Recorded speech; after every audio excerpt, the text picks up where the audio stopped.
नमस्कार दोस्तों। कैसे पता लगाया जाए कि आपका लग्नेश बलवान है या कमजोर है? यदि आपको धन में बढ़ोतरी चाहिए, इसके लिए आपका लग्नेश का बलवान होना जरूरी है।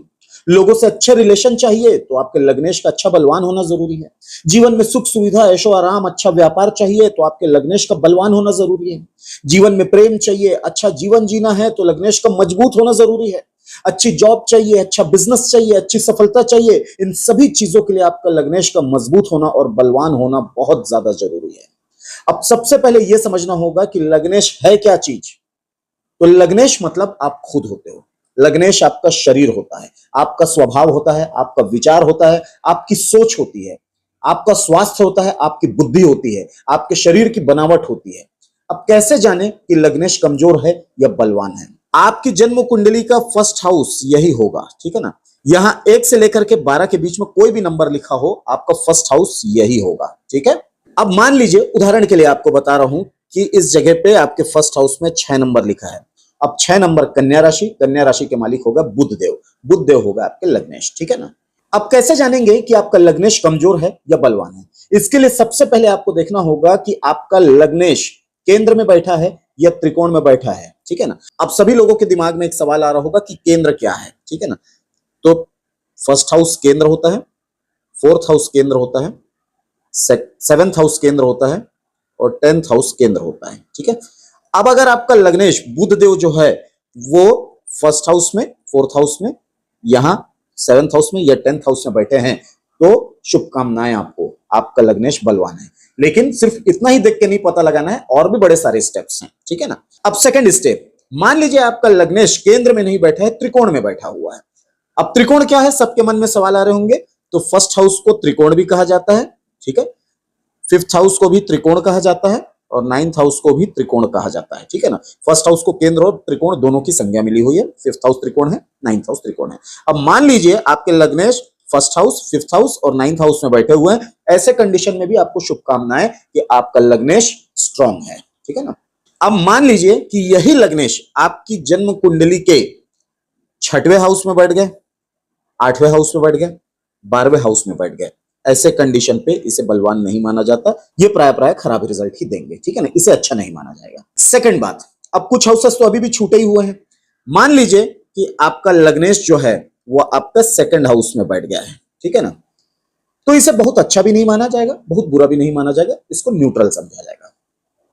मान लीजिए कि आपका लग्नेश थर्ड हाउस में बैठा हुआ है, ठीक है। तो भैया थर्ड हाउस में बैठा है तो थर्ड हाउस से क्या चीजें देखी जाती है? थर्ड हाउस है आपका मेहनत, आपका पराक्रम, आपका करेज, हाउस ऑफ हार्डवर्क। अब ऐसे कंडीशन में जातक का यह मेहनत बहुत ज्यादा बढ़ा देता है, ठीक है। मान लीजिए यही लग्नेश आपके कुंडली के 11th हाउस में बैठे हुए हैं, तो काफी सारे विद्वानों ने कहा है कि 11th हाउस लाभ भाव है और लग्नेश मतलब खुद आप अगर लाभ भाव में बैठे हुए हैं तो यह एक अच्छा संकेत है, आपको अच्छा ही रिजल्ट देगा, ठीक है। यह तो हुआ आपकी कुंडली का D1 चार्ट। अब सेम आपको अपनी कुंडली का D9 चार्ट भी देखना है, ठीक है ना। D9 चार्ट में भी यही चीज सेम तरीके से देखिए कि अगर लग्नेश केंद्र में बैठा हुआ है, ठीक है, first house, fourth house, 7th house, 10th house, या त्रिकोण में बैठा हुआ है, first house, 5th house, 9th house, ठीक है ना। त्रिकोण में बैठा हुआ है तो आपको एक्सीलेंट रिजल्ट देगा। 6, 8, 12 में बैठा है तो इसे खराब माना जाएगा। अब आपको यह देखना है कि आपका लग्नेश स्वाग्रही है, बहुत अच्छा रिजल्ट देगा। लग्नेश उच्च का है, बहुत अच्छा रिजल्ट देगा। वहीं अगर शत्रु राशि में बैठा है तो थोड़ा सा खराब रिजल्ट देगा। वहीं अगर नीच राशि में बैठा है और खराब रिजल्ट देगा। अब इतना तो आपको अपनी चार्ट में देख करके समझ में आ गया होगा कि आपका लग्नेश मजबूत है या कमजोर है। अब इसके बाद आपको लग्नेश की डिग्री देखनी है, ठीक है ना। लग्नेश की डिग्री जो होनी चाहिए वो 10 से 20 डिग्री के बीच में होनी चाहिए। स्पेशली अगर 15 डिग्री है तो ये एक्सीलेंट रिजल्ट देगा, ठीक है ना। वैसे 10 से 20 डिग्री के बीच में भी अगर लग्नेश है तो ये आपको बहुत अच्छा ही रिजल्ट देगा, ठीक है। दूसरा, ये लग्नेश सूर्य के साथ अस्तमत हो जाए, ठीक है ना। तीसरा, नीच राशि में ना हो। ऐसे कंडीशन में ये परफॉर्मेंस अच्छा नहीं दिखा पाएंगे।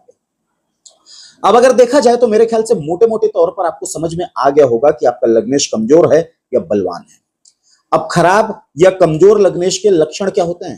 तो भैया लग्नेश अगर कमजोर रहता है तो जातक का स्वास्थ्य ठीक नहीं रहता, इम्यूनिटी सिस्टम कमजोर रहती है, जातक की सोच कमजोर रहती है, जातक किसी के भी इन्फ्लुएंस में जल्दी आ जाता है, बिना सोच विचार के काम करता है और बिना प्लानिंग के भी काम करता है, ख्याली पुलाव ज्यादा बनाता है, प्रैक्टिकली काम नहीं करता है।